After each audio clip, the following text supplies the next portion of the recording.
kung babalik ang Panginoon? Parang mahina, kukunti.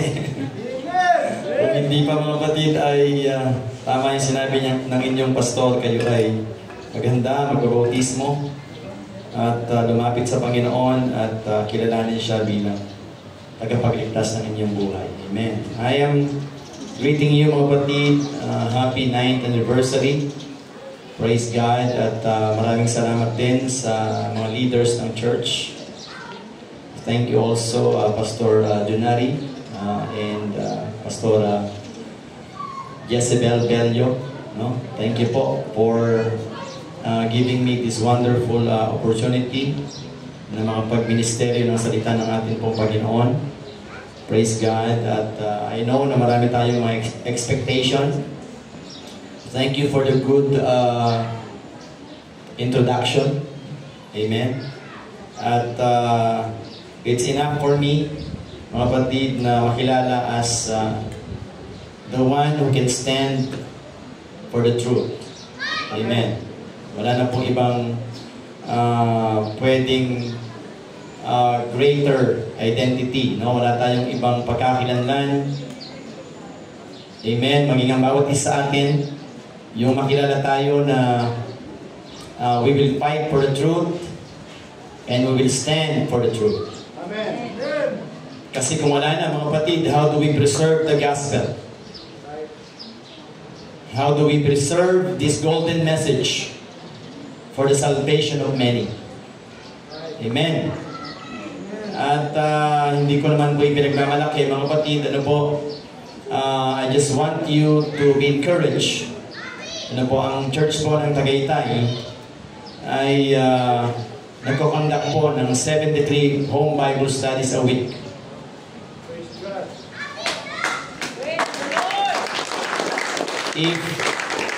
If we are not convinced with the truth, hindi namin magagawa yan mga kapatid. If we are not proud of the truth, hindi po namin magagawa mga kapatid na i-propagate, i-share ang gospel. Now, these 73 home Bible studies a week is not my Bible. It's not my Bible study. It's the Bible study, mga kapatid, of most of the member ng church. Because sa Bible, mga kapatid, every believer is a preacher. Iniwala po kayo din, mga kapatid? To preach the gospel or to share the gospel is not only Pastor Junari and Pastor Jezebel's responsibility. I would like you to know na ang pagbabahagi ng Ebanghelyo ay hindi lang po gampanin ng mga pastor. Amen. Sa 73 home Bible studies na yan, mga kapatid, ay hindi po kasama yung aking personal home Bible study. So, I hope that one day, ang church ng Malainin at Hillsview, tama? Ay, hindi naman natin sinasabing yun ang goal, 73 home Bible study. Ang kinakailangan natin, mga kapatid, ay makapag-participate tayo kahit hindi pa tayo marunong, kahit hindi pa tayo sanay, mga kapatid, na po. But we have to go through. Sabi ko nga, mga kapatid, sa mga Bible studies at sa mga nagba-Bible study, hindi naman kailangan magaling magturo, sister. Ang kailangan, totoo yung tinuturo. Amen. And that's what our stand. Maaaring hindi tayo mahusay. Maaaring hindi tayo magaling magturo. Pero it doesn't matter. Ang importante, totoo at tama ang ating itinuturo. Maaaring hindi tayo eloquent. Hindi tayo magaling magsalita. It doesn't matter, mga kapatid. Ang importante, yung totoo lang ang ipinaparinig natin. Amen. Sa mga tao. Hallelujah. I almost baptize people, mga kapatid, almost a week. At yun po, mga kapatid, ay Bible study ng mga kapatiran. Sabi ng isang pastor sa akin, pastor, ilan ang worker mo? Hindi rin kailangan, mga kapatid, na dumami ang worker para makapag-Bible study ang lahat. Right. It's our responsibility. Amen? Everybody say amen. Nabanggit ko lang mga kapatid. Kaya namin nagagawa yan because we are proud of the truth. Amen? Pinagmamalaki namin ang katotohanan. Kapag ipinagmamalaki mo ang katotohanan, you cannot silence yourself of preaching the truth. Everybody say praise the Lord. Praise the Lord. At salamat po mga kapatid una sa ating Panginoon. Amen. In respect for the Word of God, pwede bang anayahan ko ng lahat ay tatayo? Thank you, Jesus. At babasahin po natin yung theme verse ng inyong anniversary from Matthew chapter 21, verse 21 up to 22. Mga kapatid. Hallelujah. At sa ilan mga kapatid, narinig ko kanina na hinahangaan nyo raw ang aming mga anak. And I thank you mga kapatid to that. Kung nakikita nyo sa Facebook, praise God, at nawa sila po ay ina-admire, hinahangaan natin, hindi dahil sa kanilang mga kung ano-anong pinopost sa Facebook. But I hope mga kapatid that they stand or they stood as a good example to you for their spiritual passion. Amen. Nothing more, nothing less. At ipaparating ko yan, mga kapatid, no, sa aming mga anak. That they should be aware of every steps, every social media involvement, sapagkat mga kapatid, ayaw natin mga kapatid ng too much yung social media na laging puro tungkol sa ating sarili. Sabi ko mga kapatid, if they would use social media, they use social media mga kapatid for God's glory. Amen. Amen. Praise the Lord. Everybody say amen. Amen. Okay, Matthew chapter 21, verse 21 up to verse 22. The Bible says here, Jesus answered and said unto them, Verily I say unto you, if ye have faith and doubt not, sabi natin faith, ye shall not only do this which is done to the fig tree, but also if he shall say unto this mountain, sabihin natin mountain, be thou removed and be cast into the sea, it shall be done. Verse 22, all things whatsoever ye shall ask in prayer, believing, ye shall receive. Ang inyo pong tema mga kapatid ay nagsasabi pong unchained miracles. If I could interpret it right, kung tama po ang pagkaunawa ko mga kapatid, ito po ay nangangahulugan sa Tagalog na pakawalan or kalagin. No? Everybody say amen. Amen. At in short mga kapatid, i-release natin ang mga himalang ito. Praise God. Everybody say amen. Amen. I don't know if it's right mga kapatid, yung miracle ay plural kasi may S. No, hindi lang siya isang himala. But as much as possible mga kapatid, many miracles. If you listen mga kapatid, the church should be moved along the cycle of miracles. Ang church mga kapatid sa ngayon ay dapat kumikilos at lumalakad lamang, umiilog ang kanyang buhay kasama ang mga himala. Everybody say amen. Amen. At unchanging miracles only be done by faith. Amen. Makakalas lang natin, mapapalaya natin o mapapakawalan ng mga himala. I think that's the right term. Mapapakawalan natin ng mga himala tanging sa pamamagitan lamang ng pananampalataya. Everybody say pananampalataya. I would like you to please bow your heads for a while and close your eyes and pray with me. Lord Jesus, I ask you to bless and guide us, anoint the lips of your servant, and let me preach the word today, and anoint the ears of everyone, so that they may understand your word today. Salamat po, Panginoon, sa mga oras na ito, for the wonderful privilege that I had to preach the gospel in this 9th anniversary of this United Pentecostal Church of Naik. They were celebrating, Panginoon, their anniversary, 9th anniversary, because of your goodness and because of your grace. Thank you so much, O Lord, for choosing us to be part of this celebration. Anything, Lord, that your people has conducted here, ano man ang kanilang mga ginawa, Panginoon, ay isang naging kalugod-lugod sa iyong harapan.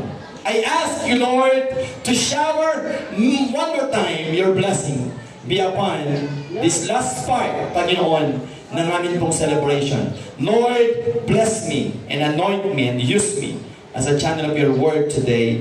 In Jesus' name, amen. Pwede ba natin pagano malakas ang Panginoon? I said, clap your hands to Jesus.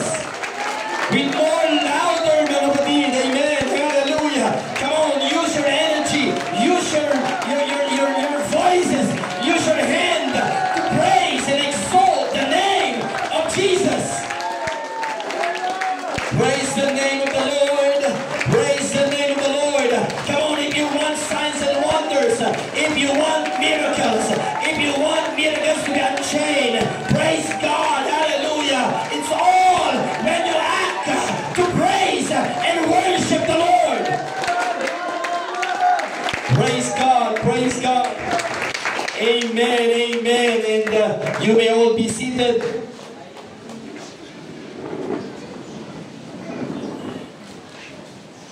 Praise the Lord, praise the Lord. Are you with me? Andiyan ba kayo, mga kapatid? Amen. Hallelujah. Amen. Praise God. Removing or casting. Removing the mountain or casting it. We're not literal mountain as far as I could understand. So, kung atin pong i-remove ang bundok na ito na tinutukoy ng Panginoon, or atin po itong ika-cast away to the sea, literally.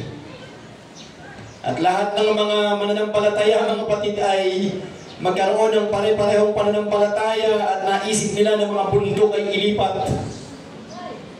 Magugunaw agad ang mundo, mga kapatid. Kaya most probably, mga kapatid, it's not a literal mountain. Amen. But at most, it is pertaining to signs and wonders or miracles to be done by His people. Amen. But the key, ang pinakasusi, mga kapatid, para mangyari po na ang mga himala, ang mga dakilang bagay na pwedeng maganap sa buhay natin, ang susi ay pananampalataya pa rin. Without faith, mga kapatid, we cannot move any single mountain. Kaya, mga kapatid, kung may konting problema tayo that is pertaining to a small mountain, at para bagang ang atin pong mga problema ay higit na nagiging mas malaki o mas malakas kaysa pananampalataya, sorry, there's no casting of the mountains, amen, to the sea. There's no miracle that can be done among the people of God. Kung nagiging mas malaki ang mga pagsubok kaysa mga pananampalataya natin, supposedly, ay dapat ay hindi ganon, mga kapatid, amen. Sorry, kung yung maliliit o sabihin na natin malalaking problema will become greater than your faith in any way, mga kapatid, wala kang himala. Right. Amen. Sayang ang atin pong mga ginagawa sa lugar na ito.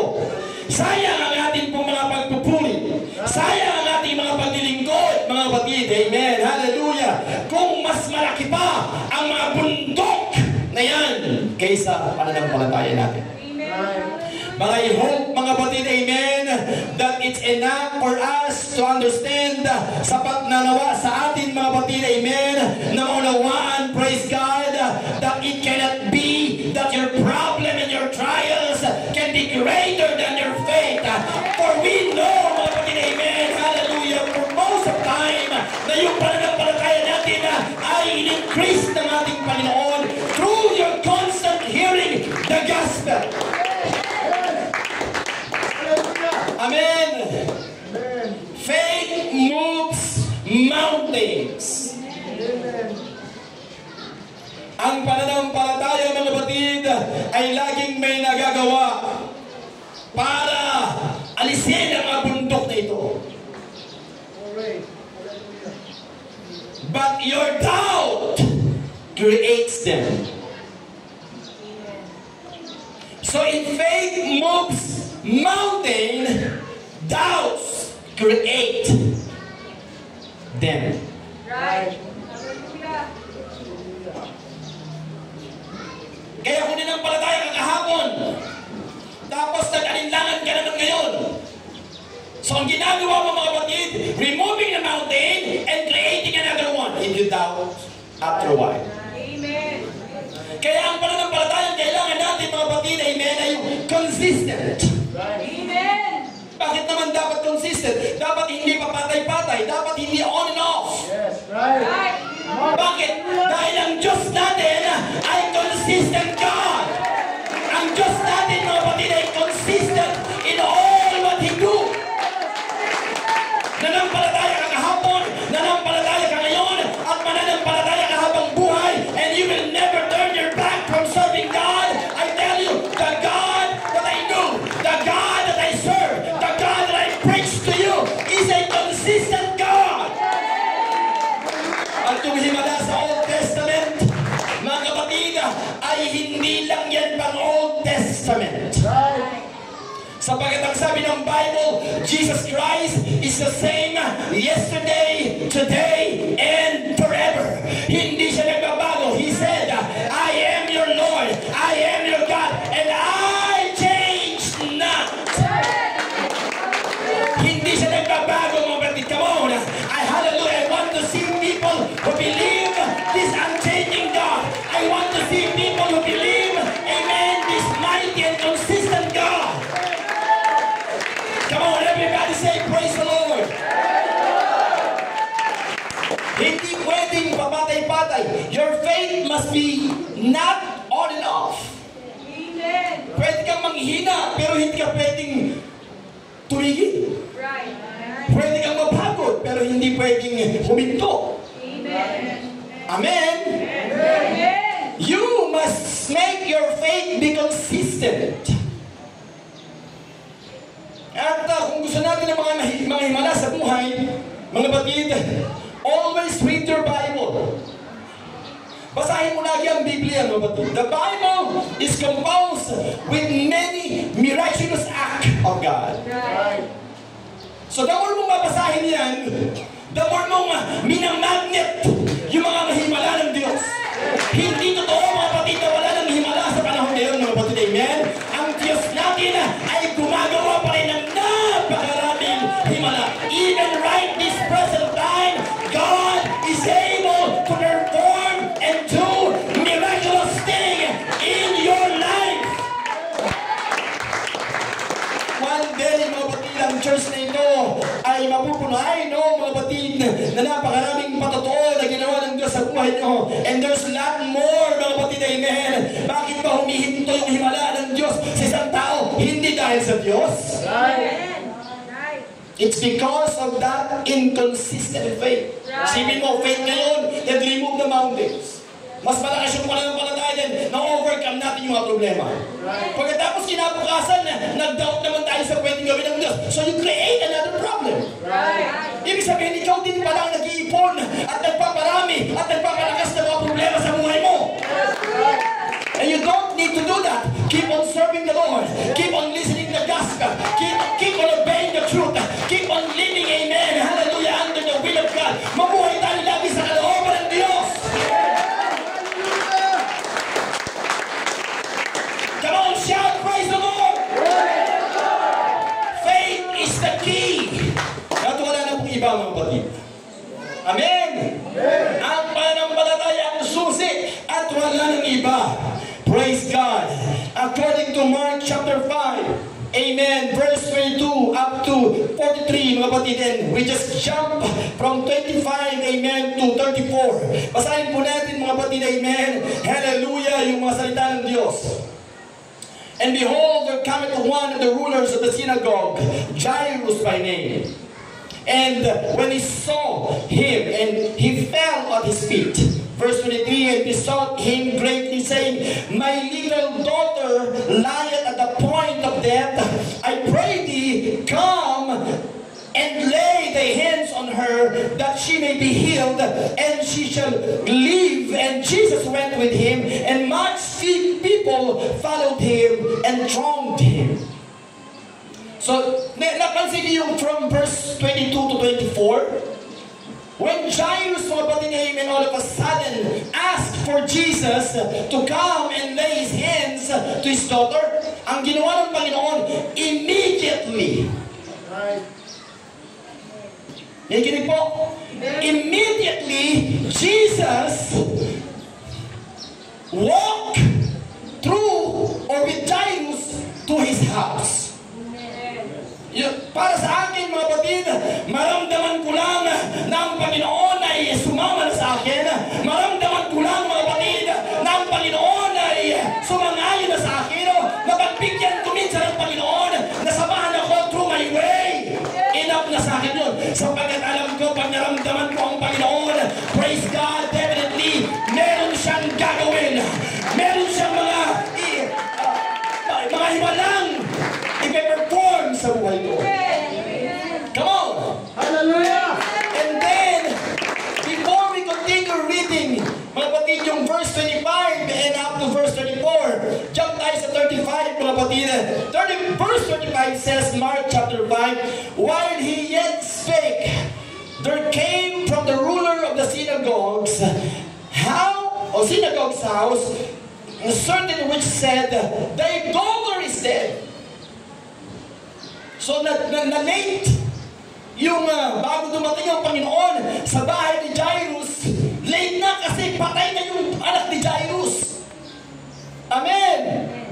So, why troublest thou the master any further? Bakit mo pa ginugulo ang Panginoon? Patay na naman yung anak mo. And as soon as Jesus heard that the word that was spoken, he saith unto the ruler of the synagogue, Be not afraid, only believe. Right. Oh, what a word! Huwag kang matakot, maniwala ka lang. And he suffered no man to follow him, save Peter and James and John, the brother of James. And he cometh to the house of the ruler of the synagogue, and he said the tumult, and them that wept and wailed greatly. And when he was come in, he said unto them, Why make these two idle and weep? And the damsel is not dead, but sleepeth. Hallelujah! Yung mga tao, mga kapatid, na umiiyak na, pinagtawanan ng ating pong Panginoon, they loved him to scorn. But when he had put them all out, he taketh the father, amen, and the mother of the damsel, and them that were with him, and entered in where the damsel was lying. Napansin niyo yung ginawa ng Panginoon? Yung mga umiiyak, dahil nakikiramay, sa pamilya nung namatay, they act like they are concerned because they were condolences.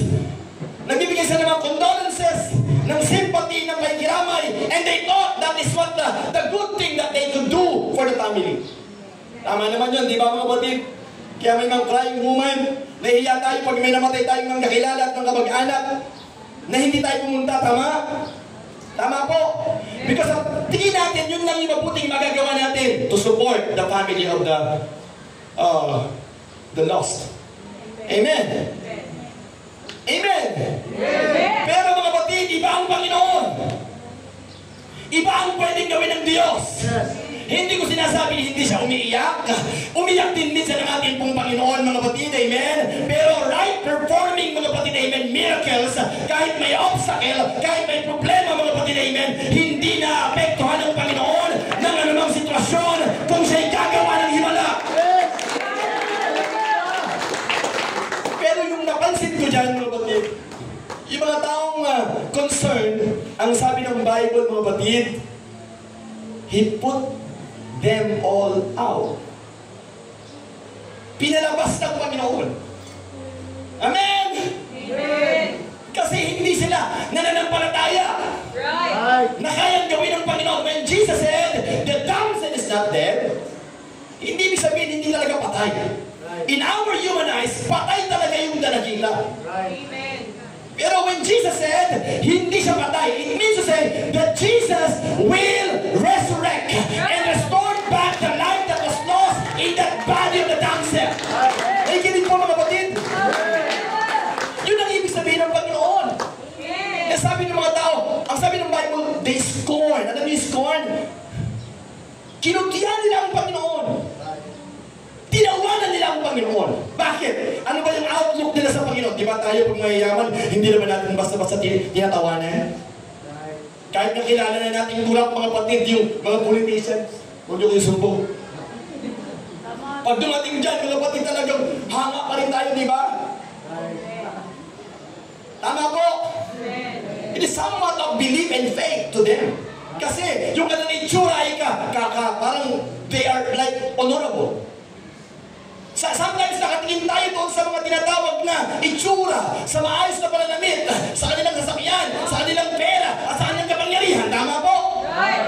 Pero si Jesus, ang tingin nila, mga kapatid, ay ano po, kapwa lang nila na katulad, kagaya ng isang anak ng alwagi, anak ng karpintero. That's why they were able, mga kapatid, without intimidation, they scorn and laugh at Jesus. Kinutihan nila ang Panginoon. Tinawanan lang nila ang Panginoon. Anong patay? Di ba? They laughed together. Kaya ang ginawa ng Panginoon, mga kapatid, the Lord put them all out. Pinalabas sila ng Panginoon. Come on. At alam na natin ang ibig sabihin niya.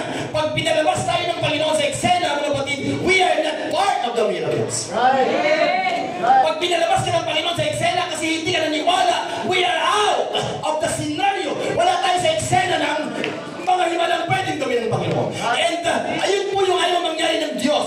Jesus' intention, mga kapatid, why He came on earth is not to put you out. Ayaw ng Diyos na alisin ka. Pag pinag-usapan ng pagliligtas, ayaw ng Diyos, mga kapatid, na hindi ka kasali. Pag pinag-usapan ng kapatawaran ng mga kasalanan, ayaw ng Diyos na hindi ka kasali. Pag pinag-usapan ng salvation, He wanted you to be forgiven. Lahat tayo, mga kapatid, ay nais ng Diyos. Amen. Na magmana ng buhay na walang hanggan. Lahat tayo, mga kapatid, ay nais ng Diyos na maka-encounter, makaranas na mga himala na para sa Kanya, it's just an ordinary day to perform miracles. Alam niyo ba, mga kapatid, that the Lord never struggle of doing miracles? Right. Amen. Come on, are you with me? Malainin. Hillsview Church. Amen. Meron ba mga apostolikong mananampalataya dito? Hindi nahihirapan ng Panginoon na gumawa ng mga himala sa buhay natin. What you need to see is that nananampalataya ka ba? Yan ang tanong ng Panginoon. Do you believe? Oh, I don't see that you're believing. Amen. Ang alam ko, kapag tayo nananampalataya, pupurihin natin siya. Ang alam ko, kapag tayo nananampalataya, sasamba tayo sa Panginoon. I know if you believe. Jesus! And of course, mga kapatid, ayaw ng Panginoon na tayo po ay hindi kasama. Amen. Sa mga himalang ito.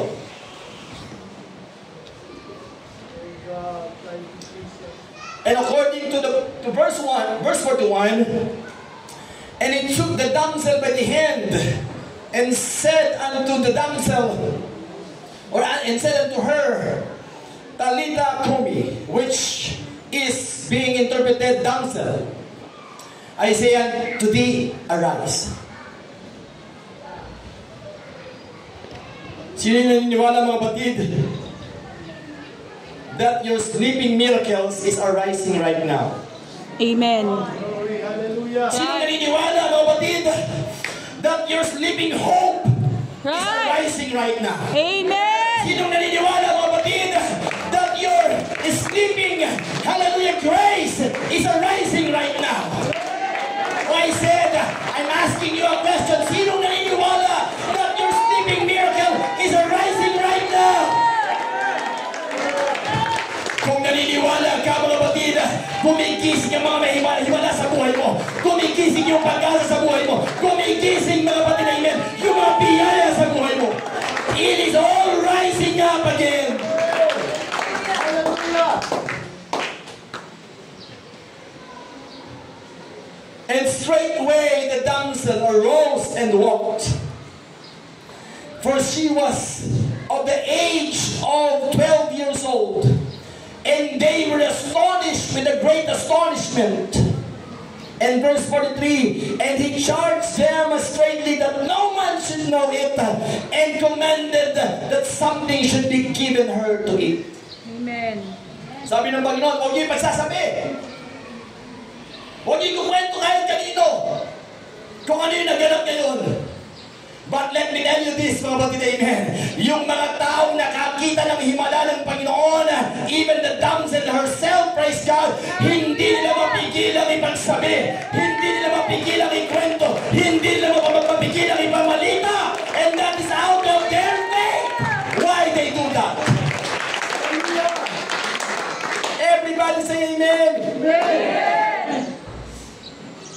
Baka natutulog yung educational future natin. Baka natutulog na yung prosperous future natin. Baka natutulog na mga kapatid, amen, yung ating energetic commitment to serve the Lord today. Baka natutulog na mga kapatid, amen, hallelujah, yung dati nating pagpupuri na buhay, pero ngayon ay parang nagtutay na namamatay. Amen. Amen. It is all arising. Lahat yan ay bumabangon, mga kapatid, amen, hallelujah. And it will walk alive and active, amen, since from today, kung tayo po'y mananampalataya. Lahat ng mananampalataya, magsabi kami, too often, we make faith difficult. But that wasn't what Jesus intended. Madalas, ginagawa natin, pinapahirapan natin ang pananampalataya. We make it complicated. Amen? Amen. Most of the time, advise mga kapatid, amen, many members in the church of UPC Tagaytay. Tingnan nyo lang ito mga kapatid, no? Alala ko na kapag nag-a-apply sila ng trabaho, so ang basic advice ko sa kanila, kapag yung ina-apply mong trabaho ay may pasok ng linggo, madali nang malaman kung kalooban ng Diyos o hindi.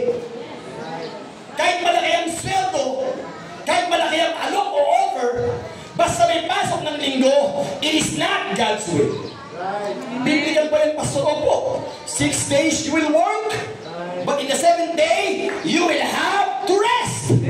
Kung ang Diyos nagpahinga, mga kapatid, to all what He did, dapat ganun din ang kanyang mga anak na nilalang sa ayon sa kanyang wangis, nagpapahinga din tayo. Pero ang pagpapahinga natin ay hindi para humika lamang, umupo lamang, o mag-garden lamang sa bakura natin. Nagpapahinga tayo sa presensya ng Panginoon. Nagpapahinga tayo in praising and worshiping the Lord.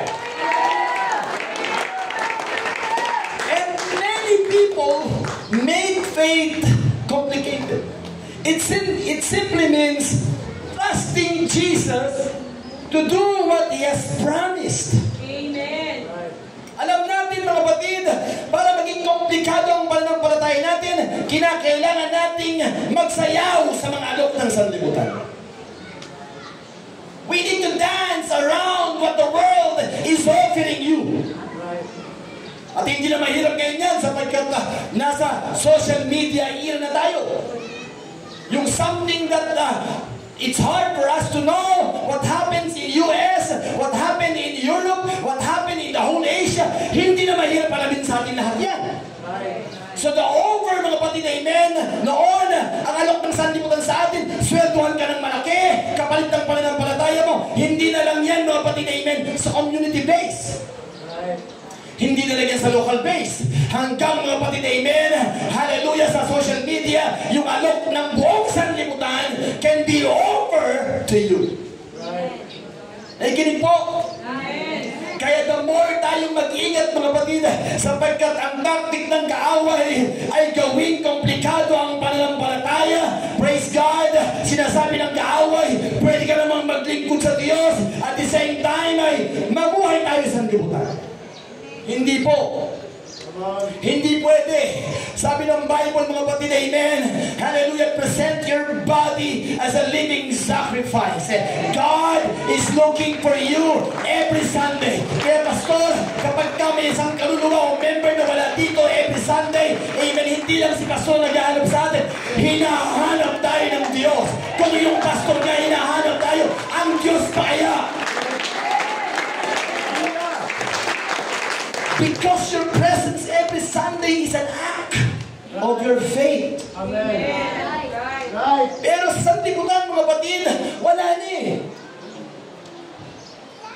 Wala na yung tinatawag na pagpapahalaga sa araw ng pagsamba. Yung mga company, yung mga corporation, yung mga businessmen, mga kapatid, hindi na nila pinapakailaman kung ikaw ba'y papasok ng linggo o hindi. O sasamba ka ba ng linggo o hindi. They don't care about that. Pero pag napag-initan ka, mga kapatid, wala kang magagawa. Mamimili ka talaga pagdating ng takdang panahon, sasamba ba ako o magtatrabaho ako? Your presence is your act of faith to God. And we don't have to compromise this world. Sabi ng Bible, renew your mind. Huwag tayong makiayo na sanlibutan. Amen. Amen. The people of God can use this authority only within. Alam niyo po, mga kapatid, yung mga himala, yung mga pagsasaganap o pagsasagawa ng mga dakilang pagkilos ng Diyos is hand over. Sabi ng Bible, mga kapatid, greater than these fig trees. Alam niyo yung fig tree, mga kapatid, isang puno, isang local tree, mga kapatid, sa Israel, na kapag ka ang isang strangers o yung manlalakbay, mga kapatid ay nagutom at nakadaan sa fig tree, mga kapatid, he is hoping na yung fig tree na yun ay may bunga. Kasi mga kapatid, ang purpose ng bunga ng fig tree na yan ay para sa mga strangers na, pati din yung kanilang gutom, kapag sobrang layo na ng kanilang nalakbay at malayo pa yung kanilang pupuntahan, they were thankful because of the fig tree can quench yung kanilang gutom. Amen. So it happened to Jesus when he was traveling, mga kapatid, amen, nadaanan na yung fig tree at walang bunga yung fig tree. So, it frustrated Jesus because the fig tree was not able to bear fruit. Anong ginawa ng Panginoon? Sinumpa niya yung puno. He cursed the fig tree. Because, mga kapatid, useless yung puno. Useless yung fig tree. Are you with me? Amen. And nung makita ng mga disciples na masyadong mabilis yung epekto ng sumpa ng Panginoon, mga kapatid, the fig tree on that present time, right away, right after, mga kapatid, after Jesus cursed the fig tree, ang sabi ng Bible, mga kapatid, the fig tree was withered. Natuyo yung fig tree. And listen to me what Jesus said in verse 21 of Matthew chapter 21. Greater than the cursing of this fig tree, you can do, brother. Higit. Pero of course, mga kapatid ko po, yung casting the mountains to the sea, removing the mountains to the sea, is always greater than cursing the fig tree. Intindihan niyo po, mga kapatid? Amen. So whether that mountain is talking about your problem, or your trial, mga kapatid, or your hardships, amen, greater. Pag overcome mo pala dahil sa pananampalataya yung problema mo, dakila pa yan sa tinatawag na cursing of the fig tree. Hinan over sa atin. Sa atin po mismo mga kapatid, inilagay ng Diyos yung authority to remove the mountains and cast the mountains away. Hey, lahat na may mga buntok ng problema, magsabi namin. Buntok ng labada, sino meron? Di ba, baka inisip ng mga nanay ngayon, mga kapatid ay bundok. Pag sinabing bundok kasi, laging na pag-usapan dyan bundok ng labada. Eh, pastor, hindi mo na ako makarating kasi ang dami kong labahin. Ang dami kong hugasin. Ang dami kong mga obligasyon, pastor. Andyan ba kayo? So I believe that you understand what mountains, mga kapatid, I'm pertaining.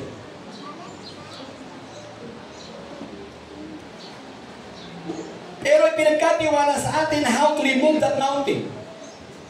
And that is always greater than the cursing of the fig tree.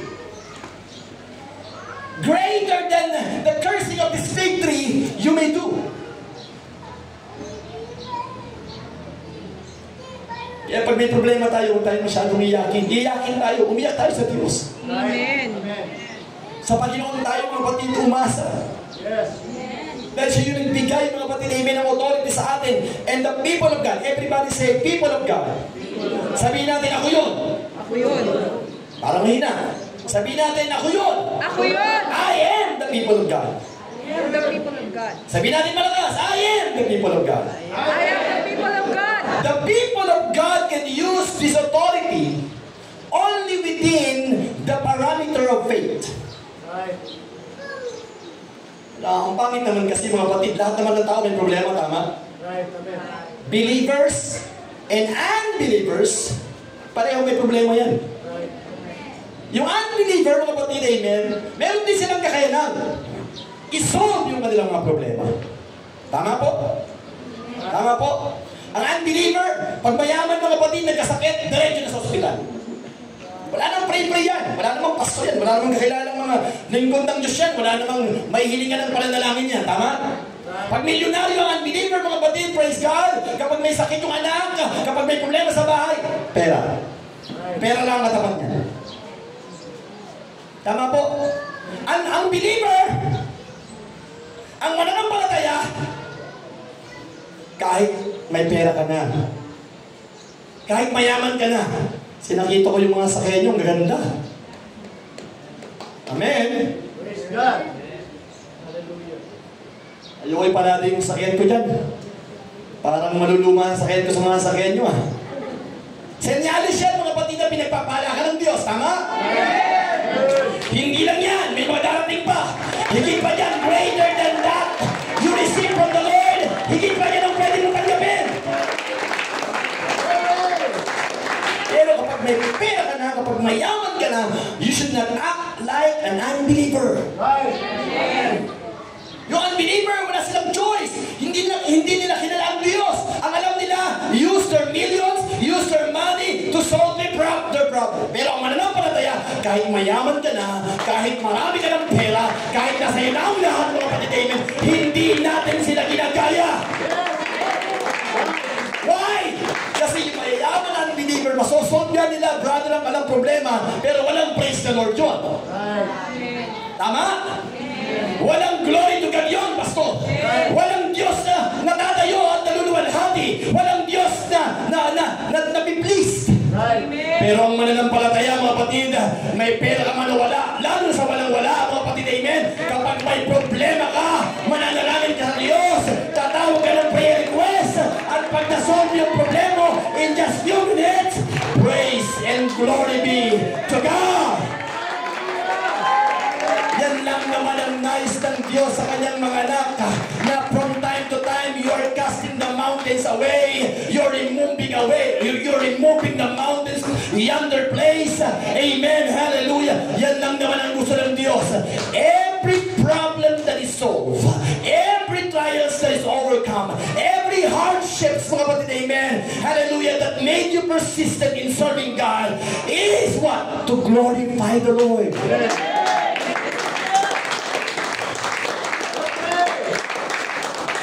Yan lang naman ang gusto ng Diyos. matuto kang magpuri, matuto kang sumamba, sapagkat mga kapatid, 1/3 of angels in heaven refuse to do that.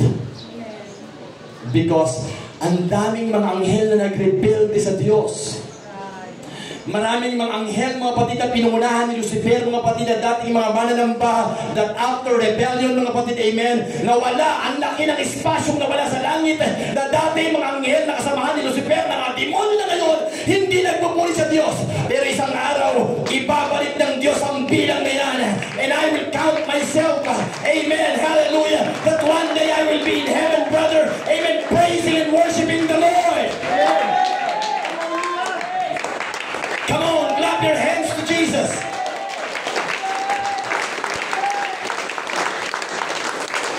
Bawat problema natin, mga batid, or anumang kahirapan, o anumang mga struggle sa buhay, anumang mga karamdaman na dumaranas sa atin o dumarating sa buhay natin, mga batid, lahat ng yan ay kayang pagtagumpayan only within the parameter of faith.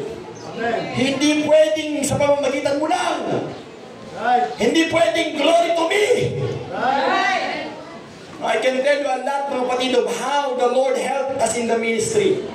Pastor Junari, this church will become greater someday. If you keep pagpananatili lang tayong tatayo sa pananampalataya at katotohanan, one day this growing church will become a greater church. Not only in Cavite, but throughout all the Philippines and throughout all the world, this church will be known as a greater church if you always act. Kung tayo ay mananatiling nagsasalita, kumikilos, amen, nag-exercise ng ating mga kapangyarihan within the parameter of faith. Hallelujah. Don't ever try, huwag nating susubukin na minsan ay gawin ang isang bagay, amen, sa pamagitan lamang ng ating mga sarili. Right. Lahat ng ginagawa natin, dapat mga kapatid, ay nasa loob ng parameter ng pananampalataya. Kaya nga tayo tinawag na mananampalataya, mga kapatid. Amen. Mga nanay na nag-perform dito, amen, kaya tayo tinawag na mga mananampalataya ay dahil upang magamit natin ang mga ito. Magamit natin yung authority to overcome every trials and every problems in life. Amen. That in the end, sa dulo, mabibigyan ng kaluwalhatian ng Diyos. Amen. Hallelujah. So there are two concerns of the powerful effect and benefits of faith. Are you ready? Amen. Number one, mga batid, hallelujah, casting your own mountains to the sea.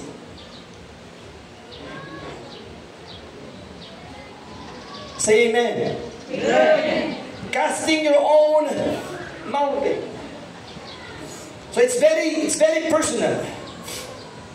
Yung binasa nating mga verses kanina, mga batid,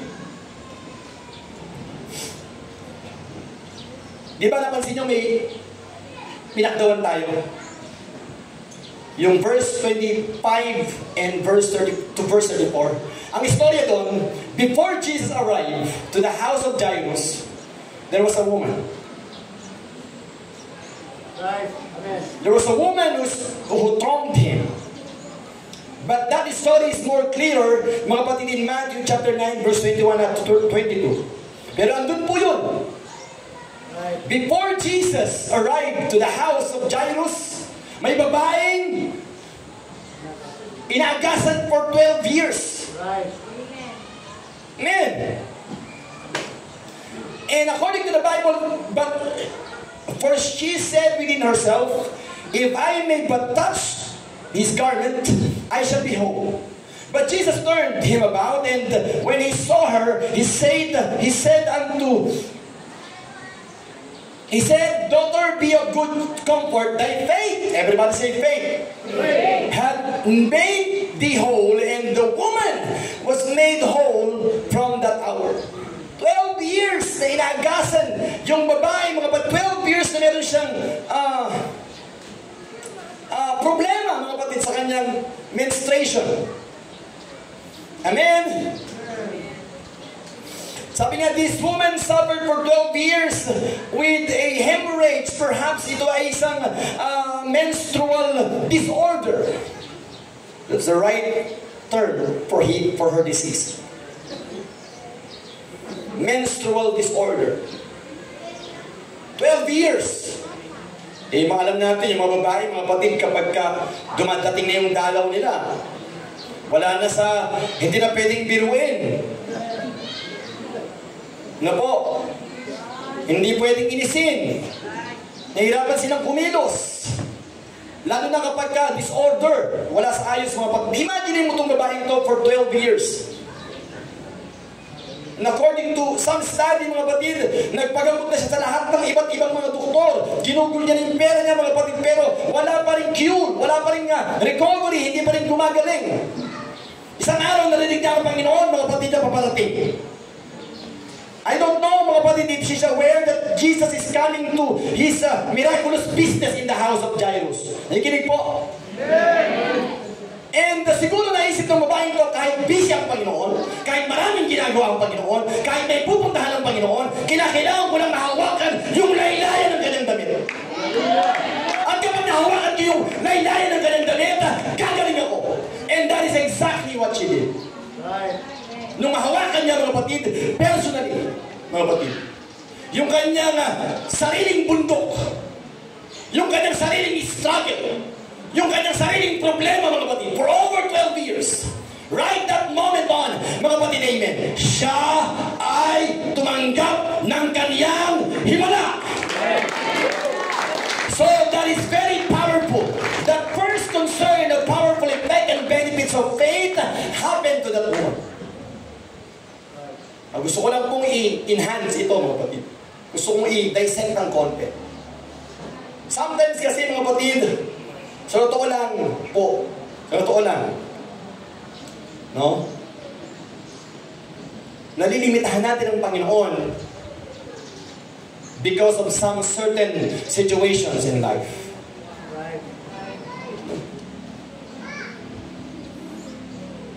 Minsan inisip natin, sobra-sobra ng biyaya ng Panginoon sa akin, sobrang bait na ng Diyos sa akin. Siguro, wala na siyang gagawin sa akin kasi masyado na ako abusado, marami akong maling nagagawa, pero sige pa rin ang biyaya ng Panginoon, nahihiya na akong tumawag sa Kanya. Meron tayong ganyang syndrome, tama?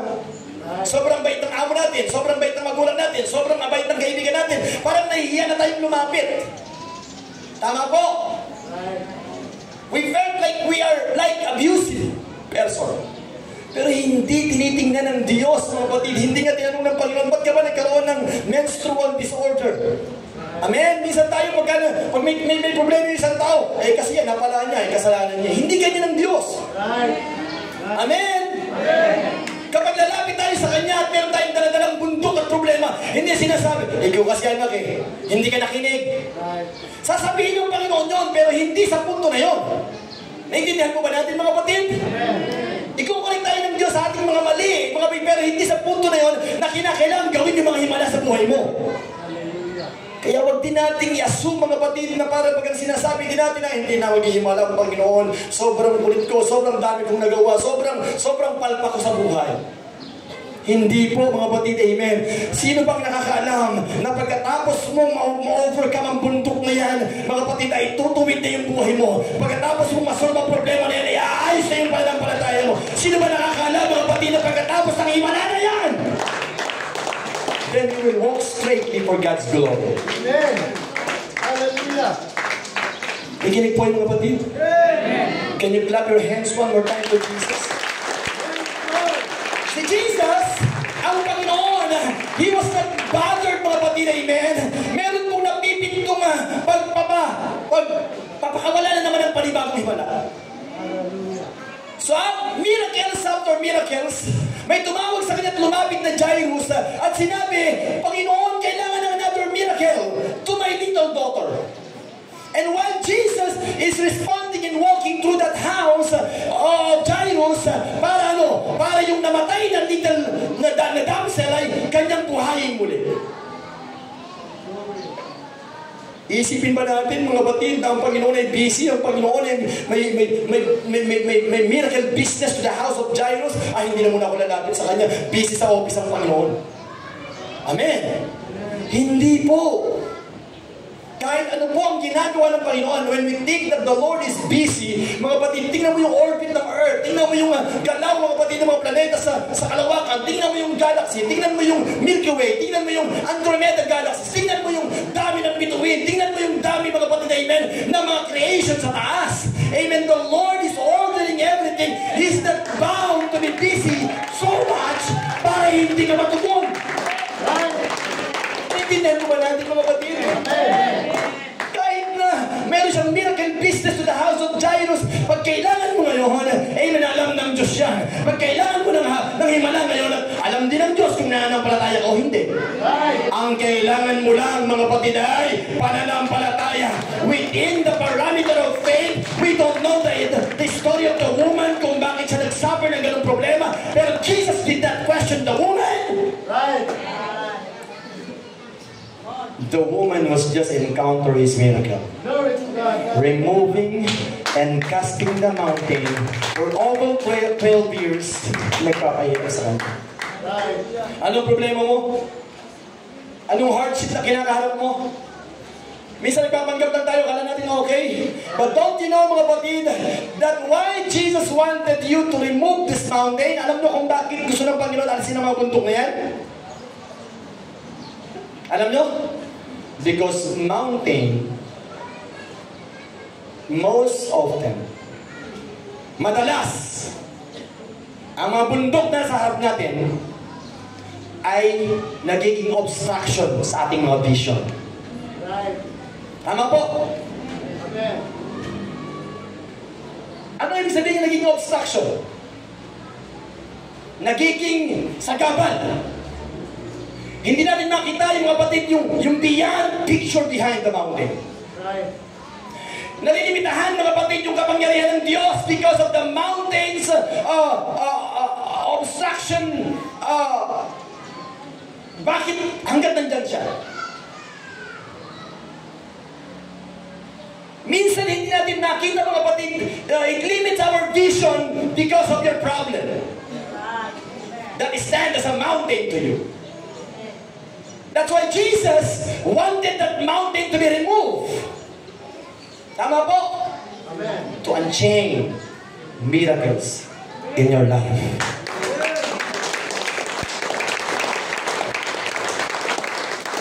Everybody say, praise the Lord. Praise the Lord. Second, mga kapatid, is casting other mountains. Nung una, mga kapatid, is casting your own mountain. And then, pangalawa, mga kapatid, casting other mountains. Bakit tayo nagpapatuloy sa Panginoon? Bakit tayo patuloy na lumalakad sa pananampalataya, mga kapatid? Amen? The true reason is this. Hindi lang para sa iyo.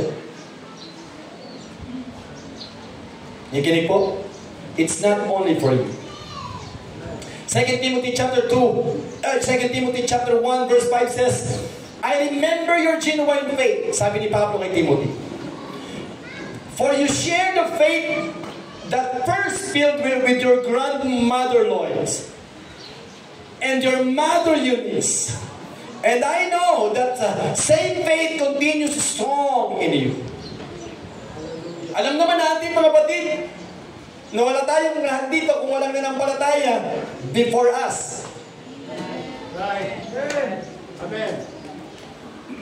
Amen. Kaya kung sinasabi, mga kapatid, that you have to remove mountains to unchain miracles, alam na kung bakit? Now I understand, unawaan ko, mga kapatid, na kaya pala, pinupuso ko ng Panginoon na i-overcome lahat ng mga obstacle, i-overcome lahat ng mga problema. Ang dahilan pala, marami pang mga kaluluwang nakasalalay. And of course, the first concern is this. Ano po?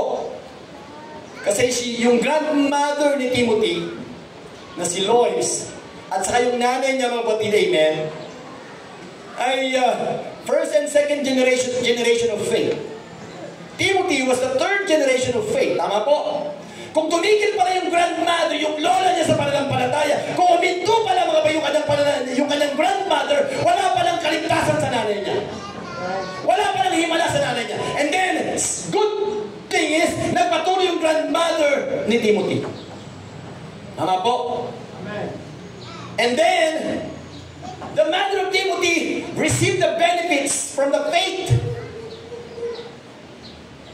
of the grandmother of Timothy. Walang sino mga senior dito mga kapatid na baliwala.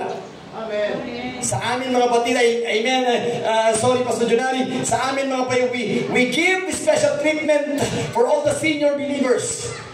Meron sila special chair mga kapatid, amen, sa church. Amen. At minsan inisip nila na meron silang senior department.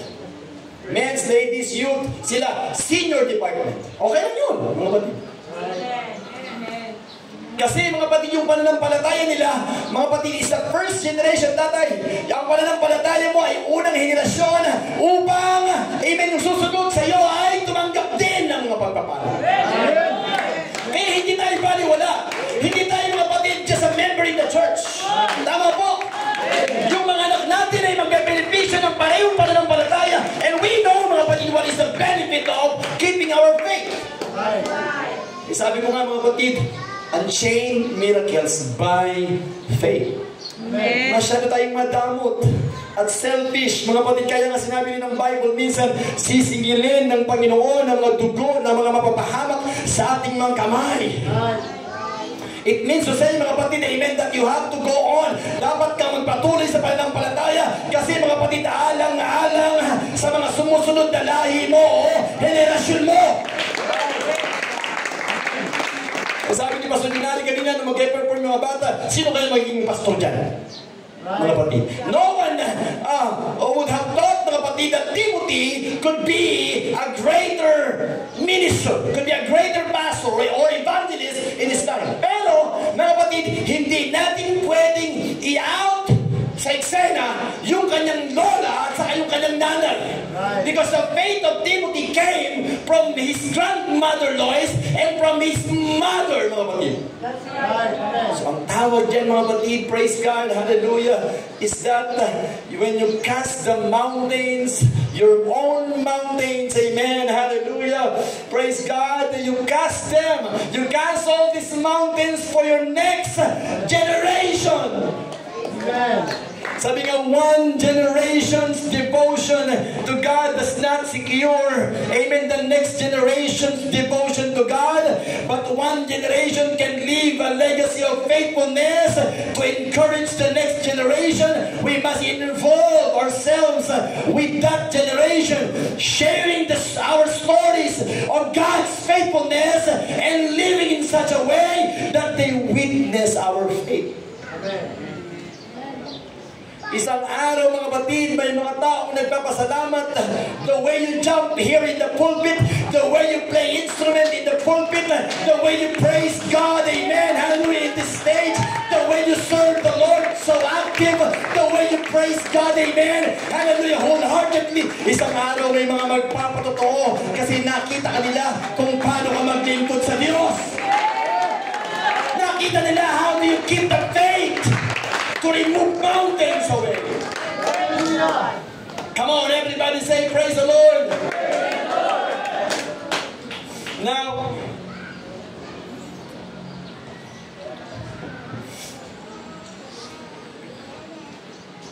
Praise the Lord. I love the word of the Lord, mga kapatid, the way it is presented, mga kapatid, by the Bible. Who knows the story, mga kapatid, amen? God provided foods for Israel even in the wilderness for over 40 years. For over 4 decades, the Lord sustained and supplied the needs of His people. In Numbers chapter 11 verse 1 to 2, mga kapatid, we know the story. Because of their ungratefulness and continual murmurings, the anger of the Lord was kindled, and the fire of the Lord burnt among them, and consumed them that were in the uttermost part of the camp. Only the intercessory prayer of Moses quenched the fire. After manna was provided for over many years, that God miraculously sent from heaven 6 6 days a week for them. And the day before the Sabbath, there was a double supply and they collected enough for 2 days. Nevertheless, miraculous or not, they missed the food they enjoyed in Egypt. Imagine mo mga kapatid.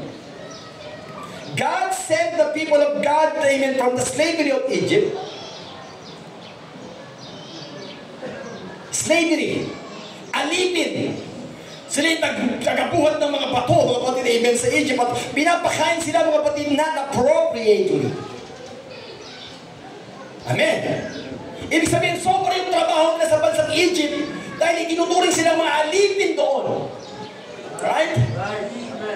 Ang sabi nga ng Bible, mga kapatid, in Exodus chapter 3, praise God, they cried before God. They cried for help. They cried, amen, to their God, the God of Abraham, Isaac, and Jacob. Natulungan sila, palayain sila sa pagkalipin. Before, mga kapatid, the completion of their deliverance, mga kapatid, amen, from the hand of Egypt, sila muna ang humingi nun sa Diyos. Amen. Sila ang nanalangin, Lord, tulong. Marami yung Bisaya dito. Diba? Sa Bisaya, Lord, tabang. Tabangin ni Ginoo. Right. Amen. Amen. Sila yung first and foremost humingi ng tulong kasi hirap na hirap sila, inaalipin sila. Pag sumapla yung trabaho na, hagupit. You know the story of Moses. Right. Hagupit, sipa, tadyak, latigo, mga kapatid, amen, kapag ka na-miscalculate nila yung kanilang trabaho. Malupit na taskmaster, mga kapatid, amen, yung mga Egyptian. So they cried for help. Lord, at ang sabi ng Panginoon kay Moses, I've heard their cry. Narinig ko yung kanilang iyak. So the Lord set them free. And then after the Lord set them free, amen, nakitaan sila ng mga bad syndromes, bad signs, that they are so ungrateful. Ibig sabihin, they are so unthankful. Hindi sila mapagpasalamat. Lagi nilang sinisisi ang Diyos.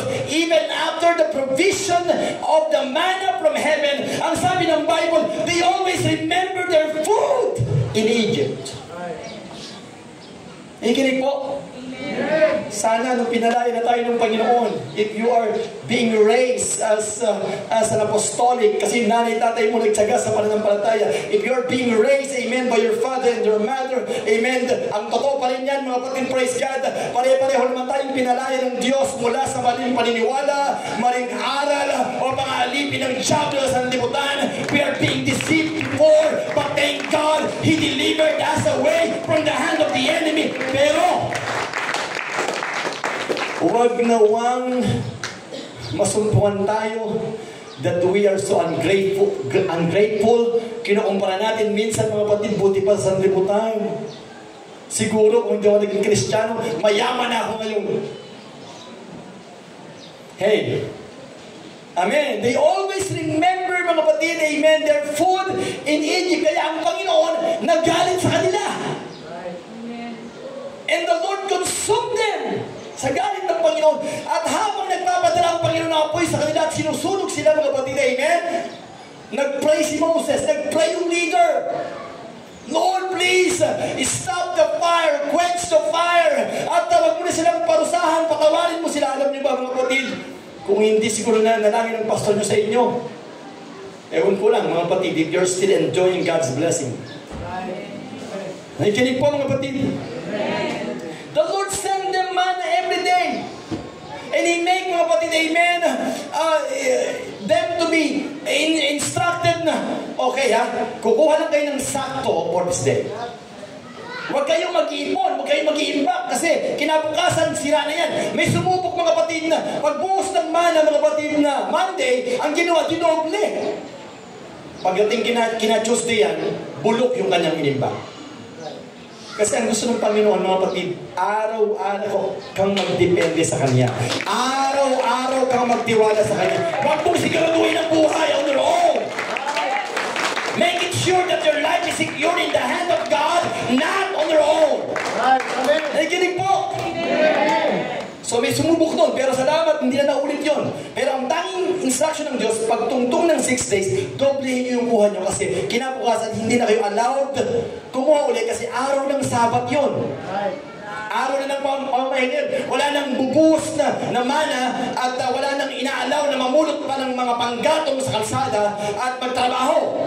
Kasi yung araw na yan, pang 7 araw, must be consecrated to me. Dapat sa akin lang yan. Dapat nakatuon lang kayo sa akin. Dapat sumasamba lang kayo sa akin. Kakain kayo sa umaga. Then go to the temple or go to the tabernacle and worship me there.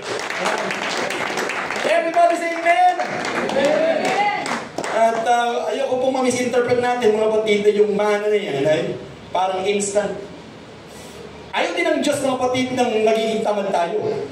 And for you to know mga kapatid, amen, ang mana na yan, hindi po yan instant bread. Na parang kalihim, putok, monay, kalahi. Ano pa yun? Ensaymada. Ano ba? Kababayan, pandesal. Cake. Hindi po. Walang bakery sa langit. Napagbagsak sa atin instant. Hindi po. You can read in the Bible mga kapatid. What kind of man is that? Exodus chapter 16 verse 31. Ang mana na tinatawag ng mga Israelita sa pagkaing pinupulot nila, ito'y parang buto ng kulantro, maputi at lasang galyetas na minasa sa pulot. Yung mga tinapay na kinakain natin, minasa yung sasukal at gatas. Doon sa mga bakery. Kasama na yung kamay ng mga masahero dyan. Kasama na yung patak ng pawis dyan, mga batid. Pero sila mga patid, yun po ay mga hindi instant bread. Ikinig po. I'm just trying to tell you mga patid, amen, what is the implication of this verse to you. Kaya kung may nag-isip pa sa atin mga patid na para bagang may bumagsak na tinapay, amen, papatapon to ha. Sa langit, nagpapalago ang Diyos. Ay, tinapay ko. Hindi po ganun mga patid. Ay, laki to. Hindi po ganun. Amen. Yan po ay parang mga putil-putil na mga buto ng kulantro. Yung kulantro mga patid, yan po ay maliit na uri ng bunga na may mga butong maliliit. Napapatak yung mga buto na yun mga patid na parang mga buhangin doon sa mga daanan ng Israel. Ang iipunin nila yun. Meron silang dalang bilaw mga patid at daladala nila yan, iniipon nila. Pagkatapos, sila mismo ang gigiling nun. Amen. At sila yung magpapapoy ng apoy at mag-bake. At yun po hindi natitimplahan ng asukal. Wala nang additional mga ingredients kasi ang sabi ng Bible, para na siyang minasa sa honey. Amen. Walang ganyan dito. Dito, gatas at asukal. Amen. Amen. Yan yun ay honey, special ingredients. Pagkain mo mga patid, para yung mga wafer. Pag naluto parang mga wafer na crunchy, pagkatapos medyo may parang soft. No, doon sa loob na sarap. Alam niyo, nakatingin na ba kayo ng pritong itlog na medyo crunchy, pagkatapos medyo may malasado yung dilaw? Ang sarap. Tinapay na medyo crunchy kasi parang wafer siya, tapos sa loob ay parang medyo hindi ko alam tamang term doon, kapatid. Amen. At lasang honey. So araw-araw, ganun ang pagkain nila. It's never been over in Egypt. It's never been over. Nagsawa lang talaga sila. Pero kung ikukumpara yung sarap na ibinibigay ng Diyos, mas masarap talaga. Masawain lang talaga sila. Amen. And nag-request sila ng meat. Sabi ng meat. Ang ginawa ng Diyos, nag-provide ng quail. Pugo, yung meat. The very special meat. Nakatikim na ba kayo ng meat ng pugo? Ang sarap. Amen? So, anong lesson? Ang lesson dyan mga kapatid, it is wrong thinking na naisipin natin na instant bread po yun. Ang lesson dyan, mga kapatid, pag nag-provide ng Panginoon, ikaw pa rin ang magtatrabaho. Naintindihan? Na kung umaasa tayo ng himala sa Diyos, hindi pwedeng kusa na lang mangyayari yun. If we try sometimes to unchain miracle, hindi pwedeng mangyari yun ng instant na lang na wala kang partisipasyon. Kasi yung mga mana, yung tinapay na yan ay hindi magiging pagkain na until una, lalabas sila ng bahay, may dalang basket, Joseph, mamumulot sa kalsada mga kapatid. At pagkatapos nilang mamulot sa kalsada, tudurugin nila at pagkatapos i-bake nila yun. Bakit? How important your participation is? Faith without work is dead. Amen. Right. Ang pananampalatayang walang magawa ay patay. Right. So bakit sinabi ng Bible in Hebrews chapter 11 verse 6, mga kapatid? But without faith it is impossible to please Him. For he that cometh to God must believe that He is, and that He is the rewarder of them that diligently seek Him. Amen. Bakit? Ba't nalulugod ang Diyos kapag isang tao nakitaan niya ng pananampalataya? Hindi lang nakitaan, hindi lang naringgan, nakitaan. Amen. Amen. Amen. Can you clap your hands to Jesus?